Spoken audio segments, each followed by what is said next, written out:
Assalamualaikum warahmatullahi wabarakatuh. Perkenalkan, nama saya Rahmi Sania dengan NIM 2384394. Di sini saya akan melanjutkan review buku Filosofi Teras di bab 4, yaitu Dikotomi Kendali.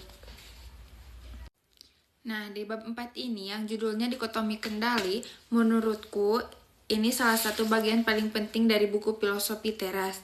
Kalau di bab sebelumnya baru pengenalan tentang kendali, di bab ini konsepnya benar-benar dibedah lebih dalam. Dan jujur, bagian ini paling bikin cara pandang kita bisa berubah. Penulis menjelaskan bahwa sebagian besar penderitaan manusia muncul karena kita tidak bisa memahami batas kendali kita sendiri. Kita sering merasa harus bisa mengatur semuanya, hasil akhir, pendapat orang, masa depan, bahkan keberuntungan. Padahal kenyataannya kemampuan manusia itu terbatas. Di sini Stoisme mengajarkan konsep sederhana tapi kuat banget, seperti ada hal yang bisa kita kendalikan dan ada hal juga yang tidak bisa kita kendalikan. Yang bisa kita kendalikan itu seperti pikiran, sikap, pilihan, usaha, tindakan kita. Sedangkan yang tidak bisa dikendalikan adalah hasil akhir, respon orang lain, keadaan dunia, cuaca, masa lalu, bahkan kadang keberhasilan itu sendiri. Yang menarik, penulis menekankan bahwa banyak orang salah memahami kendali. Kita sering mengira kendali itu hanya soal kemampuan mendapatkan sesuatu, misalnya mendapatkan nilai bagus, pekerjaan impian, pasangan ideal, uang banyak, atau pengakuan sosial. Padahal menurut Stoisme, kendali bukan cuma soal memperoleh, tapi juga soal mempertahankan. Contohnya begini, kalau kita mungkin bisa berubah mendapatkan jabatan tinggi, tapi kita tidak bisa sepenuhnya mengontrol apakah jabatan itu akan bertahan selamanya. Kita bisa memiliki hubungan yang baik dengan seseorang, tapi kita tidak bisa memaksa orang itu selalu ada dalam hidup kita. Bahkan kesehatan dan kekayaan pun suatu saat bisa berubah. Nah, dari sini Stoisme mengajak kita melihat kenyataan bahwa hampir semua hal eksternal itu sifatnya sementara dan rapuh. Kalau kebahagiaan kita sepenuhnya bergantung pada hal tersebut, hidup kita akan mudah goyah. Bab ini juga terasa seperti tamparan halus buat kebiasaan kita yang terlalu menggantungkan diri pada hasil.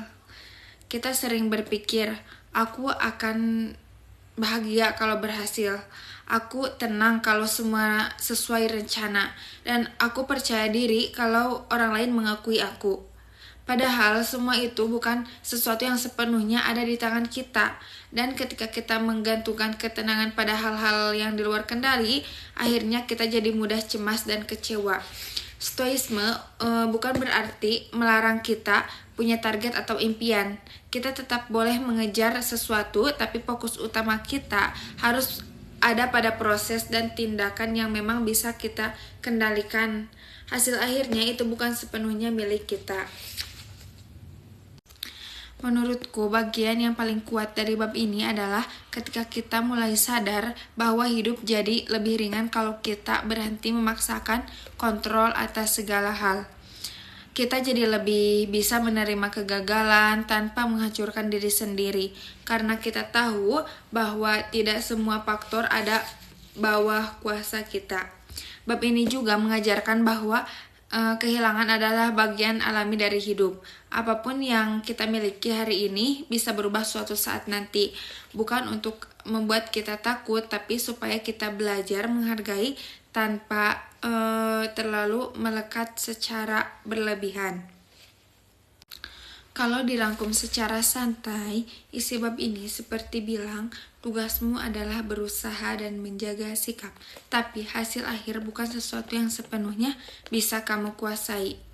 Dan menurutku, pemikiran ini sangat relevan dengan kehidupan sekarang, di zaman ketika semua orang dituntut sukses, sempurna, dan selalu berhasil. Stoisme justru mengingatkan bahwa manusia punya keterbatasan. Kita tidak harus mengontrol semuanya untuk bisa hidup tenang. Bab ini jadi benar-benar inti penting dari filosofi teras, karena dari sinilah pembaca mulai belajar melepaskan hal-hal yang memang bukan bagian dari kendalinya, lalu lebih fokus membangun kenangan dari dalam diri sendiri. Wassalamualaikum warahmatullahi wabarakatuh. Terima kasih.